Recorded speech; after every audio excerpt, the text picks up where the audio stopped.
البنات جيت نرد على الحشره ديال السوشيال ميديا، الميكروب المسخه ديال السوشيال ميديا، حيت انا ما كنتش باغي نرد عليها. هي كل نهار كدير ليا فيديو في يوتيوب، كل نهار كدير ليا لايف في تيك توك، كل نهار كدير ليا ستوريات. يعني نتيا ما تيلقاش في راسك الا ما جبتيش الناس، ما كيطلعوش لك لي لايف وما كيطلعوش لك الفيديوهات وما كيطلعوش لك ستوريات. هي كتموتي من شي حاجه سميتها ندى حاسي. علاش؟ انا غادي نقول لكم علاش. اول حاجه ما كنتش باغي نجاوبك الحشره، ولكن طولتي بزاف.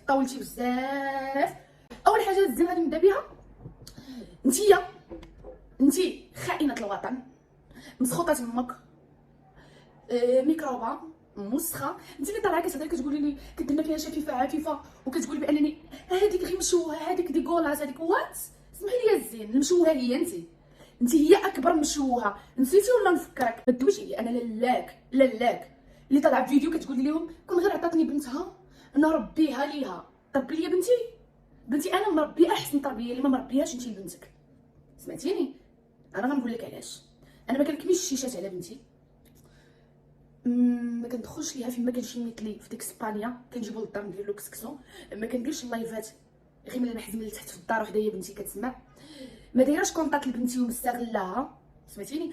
انا مهليه في بنتي، حشومه بنت في داك السن تفتحي ليها الكونط، حشومه تشري ليها الحوايج بلي كولابوغاسيون، حشومه تفتحي ليها يوتيوب تصوري فيها في يوتيوب، تصوري فيها في تيك توك، تصوري ليها في انستغرام. البنت راه خصها تقرا، خصها دير مستقبل راسها. صيفط ليا بنتك انا نربيها في بلد اسلامي في المغرب ديالنا تحت رعايه الملك الله ينصرو.